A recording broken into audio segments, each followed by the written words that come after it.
doesn't awake you in the middle of the night, the feeling that someday they will pass that foolish law. Come, Faye, and your children. Take you all away. It does indeed.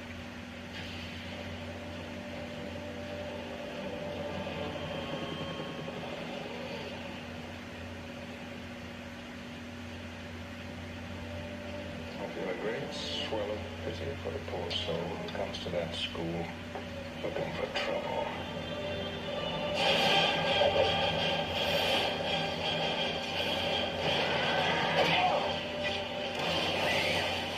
What's happened to you? Don't you remember? You should have killed me when you had the chance! Kill him, Bobby! No! Welcome, Professor. You haven't told about his past. Who was he? You can't remember. Sometimes anger can help you survive.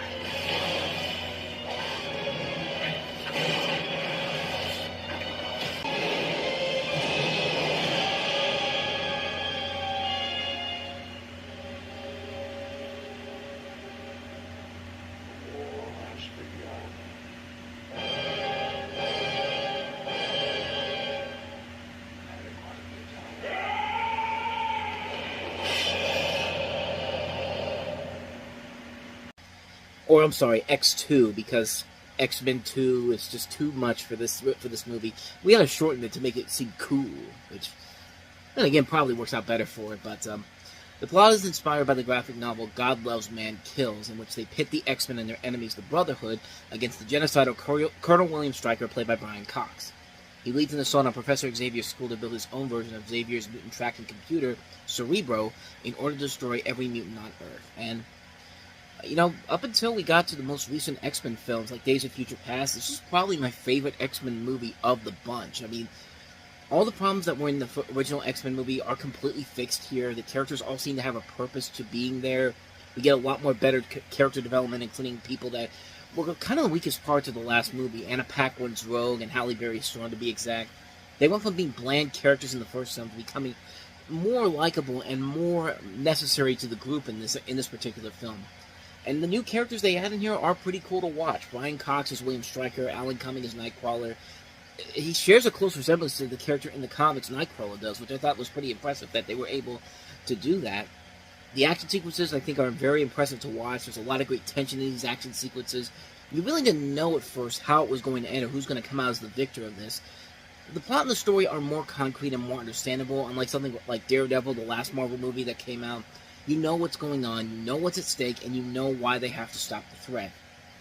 It does run a little bit too long, in about 2 hours and 13 minutes, but then again, that's really my only major flaw with the film. And look at how long most superhero movies are nowadays. I think I heard Deadpool and Wolverine is going to be like almost 2.5 hours long, but as long as the movie is good, it's more than worth it. But like in this case, it fixes all the problems of the previous movie. All the characters seem to have a purpose this time around. The new characters offer up something new to the table. A lot of tension in the action sequences, more concentrated in storytelling compared to the first film. It really is one of the best X-Men movies, and one that I always go back to every time it's on. But X-Men 2, X-Men United, I can't recommend this one enough. If you haven't seen it, do yourself a favor and watch it, man. So with that said, let's go ahead and take a look at the last movie we have this week, and that is, of course, Disney's The Lizzie McGuire Movie.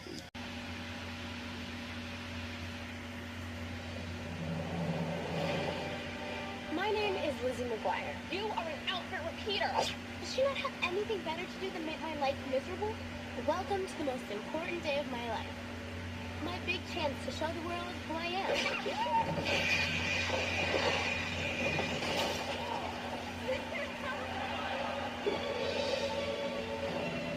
Nothing ever seems to go my way. But now, the trip of a lifetime will change all of that. Okay, honey. Mom. Honey, she can't breathe. I'm going to the place I've been dreaming about my whole life. The greatest city on Earth. Città Eterna. Wrong. The Eternal City. Did no one read the info packet? Goodbye, home. Hello, Rome. People have come from all over the world to make a wish and toss their coin in the Trevi Fountain. Now, I won't tell you what I wished for. But what I got... Isabella? Huh? Was Europe's hottest pop star. Isabella used to be my singing partner, and you're like twins. Cool! but we broke up. I had this crazy idea that maybe you can take her place. I'm really not good in front of crowds. I won't even let my mom hear me sing in the shower. On May 2nd, an ordinary American girl You're actually going to perform in front of all these people? is getting the I chance found the perfect outfit to become Europe's hottest new singer. I'm on the front cover of a tabloid. Lizzie will be so busted. I'll look at the passport. Walt Disney Pictures presents This is so beautiful. Yes, you are. Goodbye, Lizzie McGuire. Hello, fabulous. the story of one girl who had to choose between a life of fame and leaving the life she loves behind. I don't think I can do it. Hilary Duff is Lizzie McGuire. The Lizzie McGuire movie.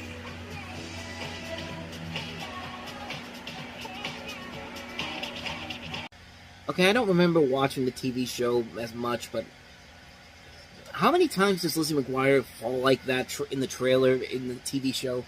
Because from the times that I watched it, I don't think she fell as many times as she does in just this one trailer alone. It's this one trailer.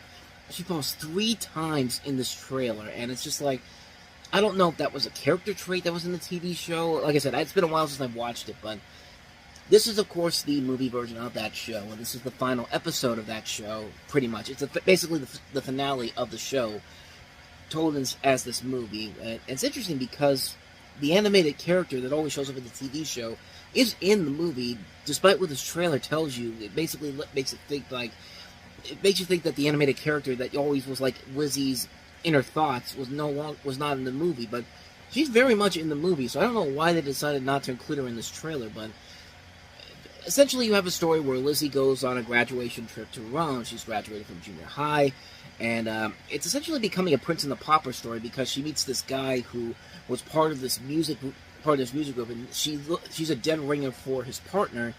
And the guy decides, hey, you know what? You can be my partner, and we'll pretend like we're back together again. And of course, chaos and hilarity ensue. And I'm not going to say anything that bad about this movie, honestly, because it is what it is. If you grew up with Lizzie McGuire, if you grew up with the TV show, it fits the mold of what you're looking for here. I mean, I've talked about most TV adaptations of shows that I've liked where the movies are pretty generic and pretty forgettable, but for me personally, because I'm a fan of the shows, I still watch them, and I'm not going to say anything bad about this movie. I mean, it's not even that bad of a film, honestly. It's just there, honestly, the more I think about it.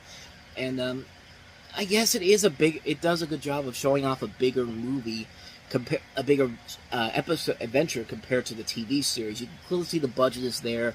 You can see that there's clearly more effort being put into it because this is the last thing that these people would do together, and it just kind of works for what it is. I mean, for a fan of the TV show, you're definitely getting your money's worth here, and I think it does become worth it in the long run. And for Hilary Duff, it's a chance to show what she can do in a leading role that she would eventually go on to have as a leading actress with a couple of movies after this. But it shows her potential as a leading actress and what you can do with her, and really, there's not much more I can really add to it, honestly.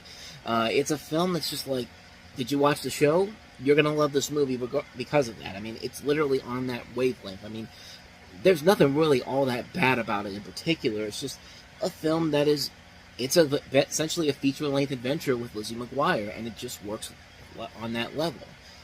Yeah, I got nothing else for you. I mean, like I said, if you like the TV show, you're going to love the movie. That's pretty much all I can say about it. Like I said, it's been a long time since I've watched Lizzie McGuire. When I watched Disney Channel back in the day when this was on, I mostly focused my attention on the animated shows, the Playhouse Disney shows, the Toon Disney shows, that type of stuff. I didn't really watch much of the Disney live-action series, honestly. So, other than that, though, that's pretty much all you really need to know about this. But, yeah, Lizzie McGuire movie. Like the show, you'll definitely like the movie. How's it going there, big guy? Running a daycare center Welcome to Daddy Daycare. is living by 2 rules. Every 3 days. Look out for number 1. And watch out for number 2. What? Eddie Murphy. Daddy Daycare. Rated PG. In theaters everywhere May 9th. Yeah, I'm just as baffled as you are. How the hell did this movie become a hit and actually spawn a franchise of films? Because everybody knows about Daddy Day Camp, but you probably don't know that there was actually a third film in this series, and that's because it went straight to video and was not even released by Sony. Even Sony, after the second film, was just like, we're not doing this anymore. And so Universal said, we'll do the third film, Granddaddy Daycare, which came out not too long ago, actually. Almost 5 years ago, as of the time of recording this, 2019. But, anyway, this is Daddy Daycare. This is actually the second film for Eddie Murphy and director Steve Carr after what they did with Dr. Dolittle 2, which was a fun sequel for what it was, but they might have been pushing their luck here. You have two fathers, Murphy and Jeff Garland, who start a child daycare out of their home after they're laid off from their corporate jobs. And the trailers, I think, pretty much sum up why the movie doesn't work. Although I will say that gross-out joke, it's with the kid peeing all over the place, and I think going number 2 as well as the commercials trying to indicate, like, I mean, it is kind of amusing just to see Eddie Murphy's reaction, looking at the floor and then looking up in the ceiling, just like, how the hell did you do that? Like, I'll give him credit. That was actually pretty clever how they did that.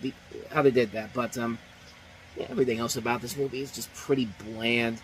It's not even that it's a bad movie. It's just kind of like a film that's just like, we've seen this done before. The Simpsons did this already 2 years prior, where Homer ends up getting injured, and so he starts up a daycare inside of his home. And I would be surprised if this writer stole that plot, because it's pretty much that same thing, except let's do the same plot for The Simpsons, except we'll make it kid-friendly, we'll make it PG, and we'll make it not as funny as this is. And this guy, Jeff Rodkey, I'm trying to see what else he did, and, well, this is depressing. He's actually written some decent stuff here. Like, he was a writer on Beavis and Butthead. He was on Politically Incorrect. He wrote for Late Line, a criminally underrated Al Franken show. He's written some films that were actually kind of fun for what they were, like The Shaggy Dog, the Tim Allen one, which should not have worked, but surprisingly did, as did RV.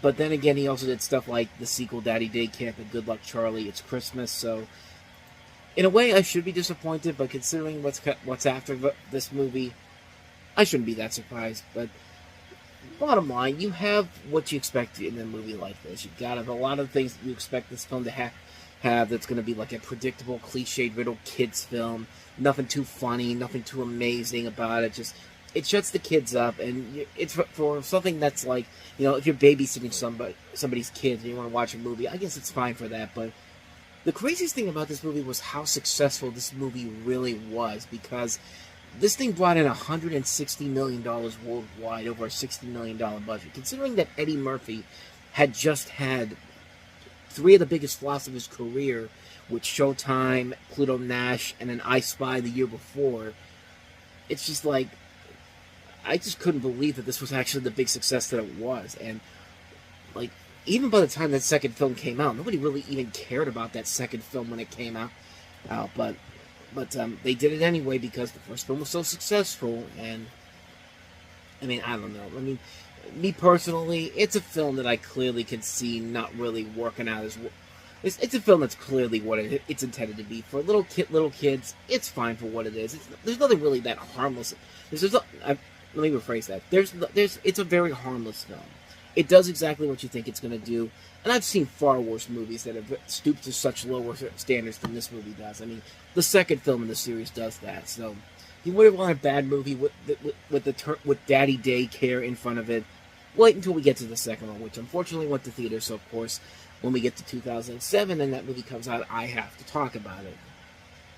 Yay! Yeah, that's Daddy Daycare, which, yeah, it is what it is. So, let's go ahead and move on to the last one we have here, and that is Ewan McGregor and Renee Zellweger in the period romantic comedy Down with Love.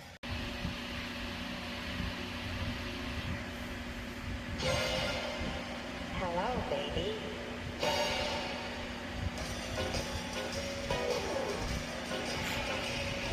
Hey, baby. I just walked by for a little sex on the car. Catcher Block gets anything he wants. Do you look for me? Barbara Novak Here's to Bannerhouse's new #1 author. has everything she needs. And it's all in my book. Down with love, not sex. My book instructs women that love is a distraction. That book is ruining my life. All our wives are giving us trouble. You have to solve this, Catch. Squash her. All women want love and marriage. I'm going to write the expose of the century. And I am going to make Novak fall in love. Wow! You've never heard of my book, Down with Love? No, ma'am, I have not. Fly me to the moon, let me play among the stars. Let me see You have an eyelash.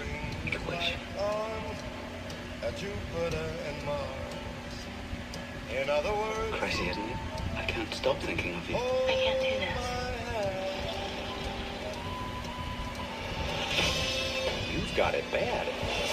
That is not good.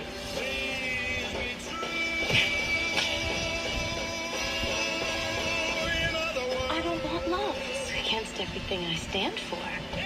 I've got her exactly where I want her. Or maybe you just like spending time with her. This is terrible. We're behaving just like two people in love.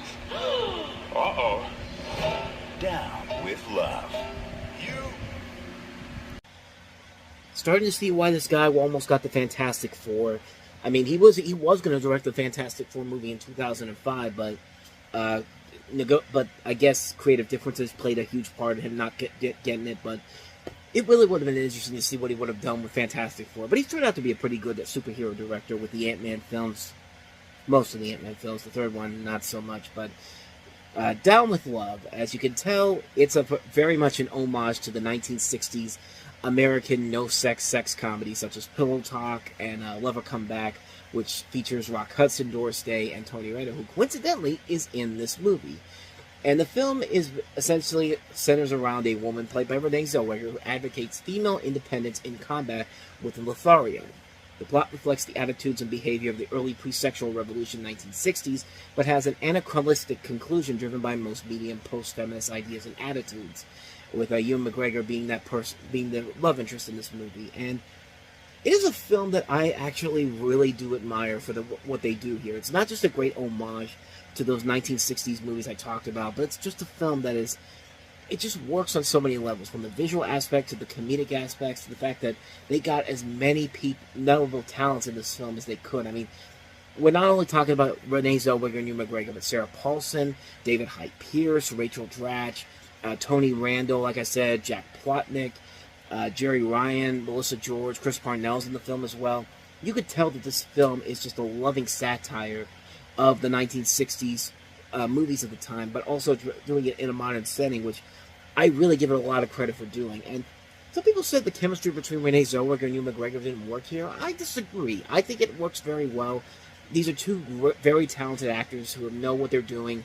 And for Ewan McGregor, it's a chance to show him outside of his norm, because at this point he was mostly known for playing Obi-Wan Kenobi in the Star Wars movies. This was one of the first real films that actually gave him an opportunity to show what he can do outside of Star Wars. And his star power slowly began to take shape after this, because he would follow this up with Big Fish, which is another great movie with him, but we'll get to that at the end of the year. I really like this movie, man. I think it's a very well-made film, a very underrated romantic comedy, and just shows the power of what Peyton Reed can do as a director. This is the guy that did Bring It On before this, and it just shows what he can do as a filmmaker overall. It's a really good film. I really love it. It's a very underrated little gem. I highly recommend checking it out. Down with Love. He's just a man, Keith.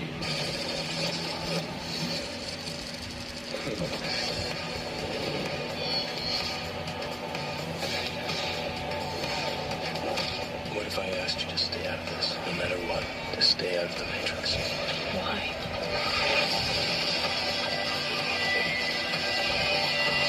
I can't lose you. You're not gonna lose me. The Matrix Reloaded, rated R, starts Thursday, May 15th.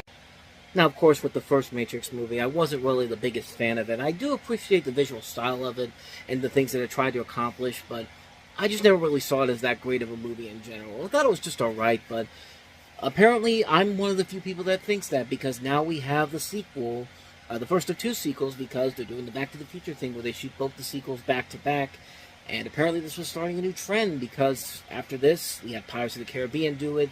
I guess technically Lord of the Rings and Harry Potter had already done it before, but The Matrix was that first film that was doing the sequels back to back and trying to make a trilogy out of it, which, I don't know. I didn't really think it really needed the trilogy as a whole, but it's here. And now it's a quadrilogy, or it's now going to be a 5-film series now with this new film coming out pretty soon from Drew Goddard, who decided how to do a new film, but the buzz on this was pretty high. They screened this at the Cannes Film Festival in 2003. There was a bunch of video games. There was the Animatrix movie, the shorts that came out on DVD. In fact, one of them was actually premiering in front of Dreamcatcher a couple of weeks before this. And so the buzz was clearly high, and the film was a massive hit when it came out, breaking the record that Terminator 2 had for 12 years, becoming the highest-grossing R-rated movie of all time, until Deadpool surpassed it 13 years later. So let's talk about the film itself. In the second chapter of the trilogy, you have Neo, once again played by Keanu Reeves, Trinity, once again played by Carrie-Anne Moss, and Morpheus, Lawrence Fishburne, continuing to lead the revolt against the Machine Army. In their quest to save the human race from extinction, they gain greater insight from the construction of the Matrix and Neo's pivotal role in the fate of mankind. While the next movie would be seen as the one that gets the most flack from most critics, most people forget that The Matrix Reloaded did pretty well critically. It was a successful film. Not quite as good as the original film, but it does have more to it than I think people definitely let on. There's still a lot of good moments of visual flair, some amazing action sequences. I'm telling you, that car chase scene is the one thing that everyone takes away from it as being one of the best things about the movie, and I can't really disagree with them on that. The film does suffer a lot from sequelitis. I mean, it doesn't really give the movie a real reason for existing, except that the first film was a big hit, so let's continue the story from that. I mean, I guarantee you that if the first movie had been a solo film, the Matrix probably would have held up way better than it does now. But because they've continued it into a series after more than one movie, it's really dinged the novelty, and it's worth of the original a lot. I mean, we've had 3 sequels since then, and a 5th one coming, and it's kind of in the same pathway as the Alien film, except that at least Aliens was one of the best sequels out there. This is just a fine sequel. It's nothing too great, nothing too amazing, but I guess it's okay, especially considering what's coming up in November, but we'll eventually get to that one when we get to the Matrix Revolutions in November. But as far as this goes, it's fine. It's nothing too spectacular, nothing too amazing, but it does have those moments that do make it worth it in the end. So I'll give it credit for that. Speaking of sequels that probably should not have happened, but they're still continuing to do them, in this case because there's just so many Pokemon movies overseas that they got to bring over here, let's go ahead and take a look at that second Miramax film that the Pokemon series came from, and that is the second Pokemon film that Miramax got. I should probably say I got that confused there, but bottom line, second Miramax film from the Pokemon universe, Pokemon Heroes. In a magical, faraway world, a secret garden protected by a prized jewel is under attack. Only one force is powerful enough to save the day. Let's see what this baby's made of. You're going to destroy the entire city! Now, Ash, Pikachu, and all-new, never-before-seen Pokemon, Latios and Latias, are about to team up and take on the ultimate challenge. I can control the whole world from in here. We have to stop them. Good luck. On a mission they never expected, to a world they never imagined, for an experience you'll never forget. This time, they're going to need all their power to save the planet and become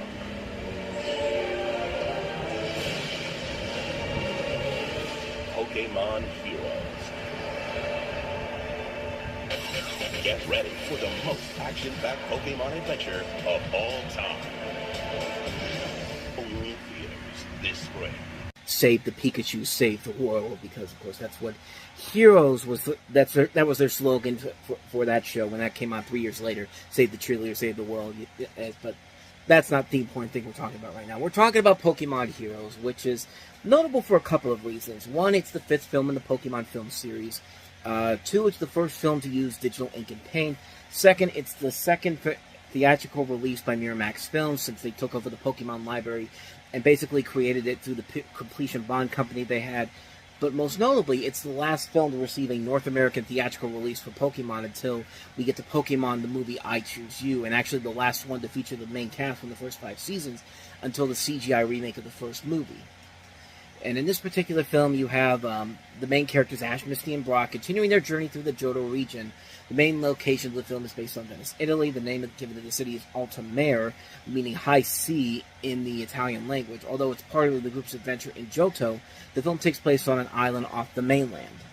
The gang's trying to stop a pair of thieves hiding on the canals and alleyways of this place. Joining the adventures are 2 new Pokemon, a brother and sister pair named Latios and Latios, who are protected from the droplet of the heart, or protecting the droplet of the heart, a valuable treasure. And as the trailer tries to sell it to you, it's the biggest adventure of their lifetimes, and not exactly. And it's funny because the stories behind these movies from Miramax, the rumor is that Miramax actually bought the rights for $1 million and actually gave up 75% of the profits because Harvey Weinstein said that he could reinvigorate the franchise.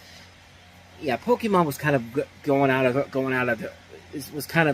the zeitgeist around this time. I mean, now it's still popular, but back then when the thing was really booming at first, the novelty kind of wore off probably around after the 3rd Pokemon movie came out, which was the last one by Warner Brothers. But I'll give it this. It's kind of better than the last Pokemon movie, Pokemon Forever, which had a lot of inconsistent flaws to it, a lot of continuity problems, a lot of ridiculous, stupid things that these different MacGuffins, these different things that they try to do, pulling Deus Ex Machinas to try to make the story make somewhat sense. But I like this one better than that one. I mean, I give it credit for at least trying to do something that is at least an adventure that seems like it's in the realm of a Pokemon adventure, and it has a script that really doesn't feel like it's all over the place. It's not a great movie per se, but the animation overall is still really good. I think the animation is still really good in this one, and the uses of digital ink and paint to make this work actually plays out very well overall. But despite all that, it's still definitely not a film that's worthy of. If you really want me to choose the best overall Pokemon movies, I would probably say that the movie 2000 and the 3rd film probably are the strongest ones of the series. But by this point, like I said, Pokemon was kind of heading out the door from its first real time of success before it eventually slowly but surely made the comeback, starting in the later half of the decade, and now where it is now with like Pokemon Go and Pokemon Detective Pikachu becoming the successes that they were. I mean, nowadays, it's still very popular, but at the time, this was kind of around that time when everyone thought the zeitgeist was kind of dying out, and Pokemon was just going to become the fashion, what do I want to say here? The flavor of the month, if you will. But yeah, like I said, it's fine for what it is. It's not something I'd watch over and over again, but it's one that I would say I liked it better than the last one. I thought it was okay. I thought it was better than the last film. It's still one I probably want to watch on multiple occasions. If I was going to watch any one on repeat again, it'd honestly be the first couple of films, even though Pokemon the first movie has a lot of flaws to it as well. But those first 3 films are the ones I remember the most out of this series from when this was starting out. But everything else kind of after that is just kind of a blur, mostly. But like I said, Pokemon Heroes, at least it's better than the last one. I guess I gotta give it that.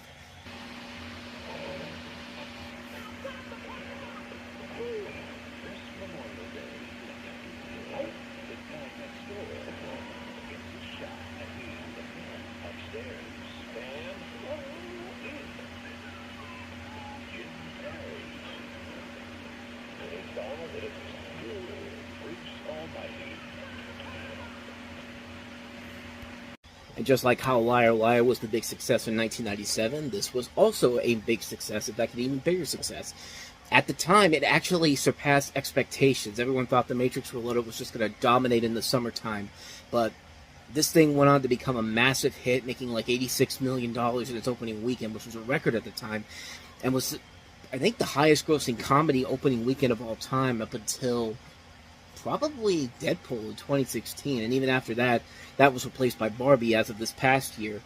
But the story of this is that you have Jim Carrey as a down-on-his-luck television reporter who complains to God, played here by Morgan Freeman, because, of course, he's going to be God. I mean, who else could possibly play him? But he's not doing it. He said he's complaining that he's not doing his job correctly and has offered the chance to try to be God himself for 1 week. And, of course, hilarity and chaos ensues. He's got a girlfriend played by Jennifer Aniston. You have Philip Baker Hall, as well as Tony Bennett, Catherine... now, I can't remember her name, the person from JAG. Catherine Bell is also in here, as well as Lisa Ann Walter, and most notably Steve Carell, who's actually credited as Stephen Carell. So, and of course, his character will become more prominent in the second film, which was Evan Almighty, which was a spin-off sequel, mostly because Jim Carrey didn't return for the second film, which honestly, that was probably the right thing to do, because really, this movie is funny enough on its own. It didn't need a sequel with Jim Carrey in it. I mean, this is a funny, funny movie. Maybe not quite as funny as Liar Liar, which I think is still one of the great comedies of all time, but this thing still has a ton of laughs to it. Jim Carrey doing what Jim Carrey does best. He and Morgan Freeman work off each other so well. Morgan Freeman just makes God his own in this movie. I mean, he really is the other thing that is the glue that holds this movie together, because these two guys are really great together, and they each have their own amount of time they share on screen, and it's just a brilliantly fun film. It makes me laugh every time I see it. Just so many great moments in here. I mean, it has a nice heart to it. I mean, it's a really damn good movie, and you can see why it became the hit that it was, because it's a crowd-pleasing type of film. It's a film that gives you everything that you want from Jim Carrey, who really needed it, because the last couple of movies he was in that were more serious films were not big hits, even though they weren't bad movies, like The Majestic, which I didn't think was that bad of a movie. I just thought it was kind of underwhelming. Man on the Moon also kind of was underwhelming too, but this was a nice return to form for him in terms of his box office success, because it eventually became the biggest hit of his career at that point. I mean, not much more I could say about this film that hasn't already been said. It's a really damn good movie, and it's just hilarious. It's Jim Carrey doing what Jim Carrey does best. A great cast, great comedy, just all around. It's a great movie, man. I can't recommend it enough. Bruce Almighty, really, really funny film. And so with that said, let's go ahead and move on to the other comedy that came out this weekend that did not get as much attention as Bruce Almighty did, but I don't know, I think it's much better than people want on it. It's a franchise pictures movie too, a good franchise pictures movie, the deuce you say. Okay, maybe good's not the best way to go with it, but I think it's better than everyone else says it does. So let's take a look at the in-laws.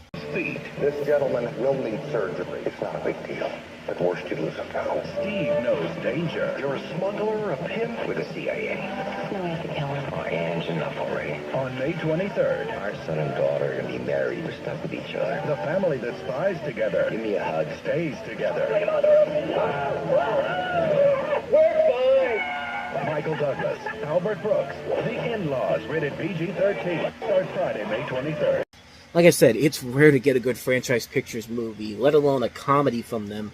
But here you go, man. Like, this is a film that's actually a lot better than I think a lot of people went on. And it's essentially a remake of the 1979 movie from Peter Falk and Alan Arkin, set in modern times, where you have Michael Douglas and Albert Brooks as the two fathers in this. And right before his daughter's wedding, Albert Brooks is this foot doctor who discovers that his future son-in-law's father is a freewheeling international spy, and his son-in-law is going to be Ryan Reynolds in this movie. And you have Lindsay Sloan playing the daughter of Albert Brooks' character. You also have Robin Tooney in here.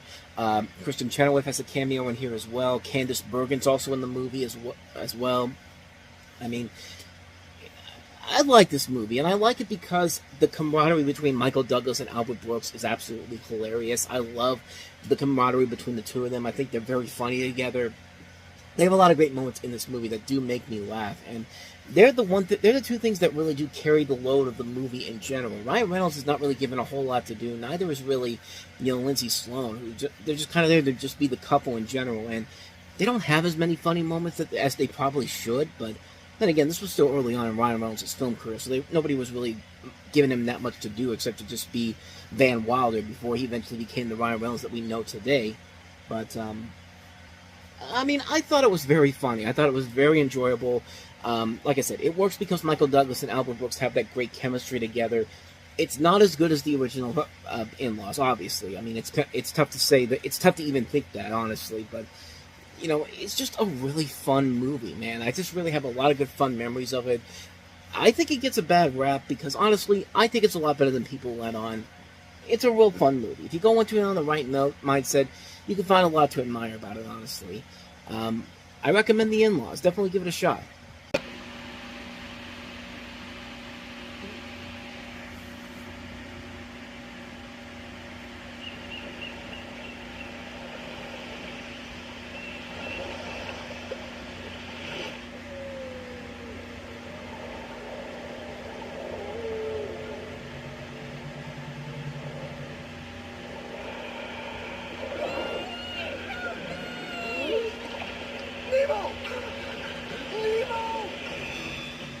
There are 3.7 trillion fish in the ocean. I have to find my son! They're looking for one. His son Bingo. Nemo was taken to Sydney. Walt Disney Pictures presents a Pixar Animation Studios film. Totally. I gotta find my son Nemo! Go easy on him. He's lost his son, Fabio. Fish are friends, not food. Grab shell, dude! It's coming up, man! You mean the swirling vortex of terror? That's it, dude! Roger! Finding Nemo. First you were all like, whoa! And then we were like, whoa! And then you were like, whoa! What are you talking about? You got serious thrill issues, dude. Clearly won't be remembered 20 years from now. And okay, I'm done playing this charade right now. You know exactly what this goddamn movie is. Finding Nemo, the was it the fourth or fifth film? Fifth film, because Toy Story, Bugs Life, Toy Story 2, Monsters Inc. Yeah, fifth movie. And I mean, do I really need to say anything more about this movie? But let's just run down the plot real quick here. You have an overprotective clownfish named Marlin, played by Albert Brooks, who, along with a forgetful Regal Blue Tang named Dory, played by Ellen DeGeneres, they search for his missing son Nemo, played by Alexander Gould. But along the way, Marlin learns to take risks and comes to terms with Nemo taking care of himself and growing up. And really, like I said, there really is not much more about this movie that I have to say that hasn't already been said already. The big thing about this was that it was a massive hit. It was actually the highest-grossing animated film of all time at its release, breaking a record that had been held by The Lion King for almost 10 years, and then the following year got destroyed by Shrek 2 after that. But did go on to become the second highest-grossing film of the year, earning almost over $800 million worldwide. It spawned a sequel. Was nominated for 4 Oscars, including winning Pixar's first ever Best Animated Feature Oscar. And again, there's really not much more I can add to this movie that hasn't already been said already. It's just a film that just works on so many levels. It's a great movie with a great cast. You have a cast that also includes Willem Dafoe, Jeffrey Rush, Eric Bana, I'm trying to remember who else is in here, Vicki Davis, Vicki Lewis, Brad Garrett, Stephen Root, just a lot of great talent in this movie. Elizabeth Perkins is in this film. John Ratzenberger, of course, you hear in there. Of course, is always in there. Barry Humphries as Bruce the White Shark. I mean, just memorable characters all around. Great animation. Underwater animation, too, looks incredible. A great adventure. A great coming-of-age story. I mean, again, there's just so much about this movie that really, I don't think I need to say too much more about it, because you know it's good. You know out there how great this movie is. I mean, it's a film that still holds up after all these years later, and led to a really good sequel that came after that, too, with Finding Dory. I mean, again, not much more I can say about this film that hasn't already been said already. It's a great film. I can't recommend it enough. I've seen it many times. You've seen it many times. What more do I gotta say? Finding Nemo. Just a great, great film. Yeah. Again, not much more I can add to that one that hasn't already been said already. But let's go ahead and move on to another film that came out that same day that actually was also really good too. And that is the remake of The Italian Job. It's perfect. Go. Gladden was the one they never saw coming. Several years ago, we will find you on May 30th. Took my phone from me. I'm taking this. They're not in it for the pay. Only the element of surprise. Surprise, they're in it. I don't do dog. I had a bad experience. For the payback. Sorry about the balls. Whatever helps you sleep at night, sweetheart. The Italian Job. That's the Holy Spirit. Rated PG-13. Starts Friday, May 30th. God, I miss this old F. Gary Gray, the good F. Gary Gray, the one that actually made good movies and not the crap he's made the last couple of years. The Italian Job, inspired by the 1969 film of the same name, but this one has an original story to it where you follow a motley crew of thieves who plan to steal gold from a former associate who double-crossed them. Despite the shared title, the plot and characters differ from the source material, and F. Gary Gray himself has even said it's just an homage to the original, and you have a cast that includes Mark Wahlberg, Charlize Theron, Edward Norton, Jason Statham, Seth Green, Mos Def, and Donald Sutherland among the cast. It is a really damn good movie, and it does a great job of updating the original film without feeling like a direct copy of the original film, and that's really the best aspect of it. I mean, they take a lot of that original film and they take a lot of the original film and do something new and different with it. With this film, it still feels like it could exist in the same universe as the original film does, except it does something new on its own, and it helps to have a great cast led by Wahlberg and Theron, as well as Jason Statham and Edward Norton. Just a phenomenal cast, a lot of good action sequences in here, really well done action sequences overall from a guy that up to this point had not done a whole lot of big action sequences for a movie like this, and it just showed what this guy could do as a director of an action film, and he really does give it his all in here, and it just works so well. It's a better movie he made this year compared to A Man Apart, and again, I miss this type of movie that this guy would make. I mean, nowadays, he's just making films that are just going to give him a quick paycheck. I mean, Fate of the Furious, Men in Black International, Lift, just movies that are completely devoid of his true talents as a filmmaker as a whole. But this film is great. They had been talking about doing a sequel for 20 years now, and honestly, I'm glad they never did it. I mean, this film just works well on its own. Plus, not everything needs a sequel. I mean, this thing was a hit. You could have easily made a sequel, but I'm glad somebody said, you know, after all this time, it's just not worth it to do another sequel to this, because this one just works up so well. And really, there's not much more you can really add to it that hasn't already been done already. But, again, not much more you can really add to this one. I mean, it's a great action movie. It's definitely one of the better remakes of an action film. It just works so well. I can't recommend this one enough. The Italian Job, definitely seek this one out. So, with that said, let's go ahead and move on to our last movie that we have here, and that is Eliza Dushku in Wrong Turn. I just found this tied to a tree back there. Somebody did this. Their existence is a legend. Hello? We're looking for a phone. But four friends are about to discover the stories are true.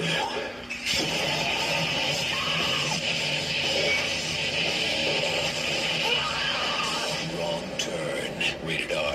We're never going into the woods again. May 30th, only in theaters. Now, I know what you're thinking. Yeah, it definitely looks like a film we've seen done to death before. And it definitely is. I mean, it's a film where you have 6 people who are out in the woods where they shouldn't be. They're being stalked by a cannibal family in the woods of West Virginia, and that basically means that they're all going to die at some point, except for the one person that's going to survive. And you get that here pretty much, but people bought into it. It was a hit when it came out financially. It only got mixed reviews, which for a horror film back then was probably more positive than negative, honestly. To get mixed reviews on a film and be seen as somewhat of a hit. I mean, it doubled its budget and it has led to many direct-to-video sequels, as well as a remake that happened not too long ago. And, I don't know. To me personally, it just kind of felt like another Friday the 13th clone. There's really not a whole lot there they do, per se, that's uniquely different about it, except for the story. It's a clever idea for a change of pace in the story department, but other than that, though, it doesn't really do anything for me, except for the fact that Stan Winston is behind it. He does a lot of the practical effects in here. He's one of the producers on here. I guess I'll give him credit for that, because that's the one thing that I think does carry the film over, just saying that it's not completely terrible. It's just kind of generic to me. I mean, it's had a lasting legacy to it. A lot of these people have gone on to become big stars. That's just my take on it. Not much more to say. Wrong Turn.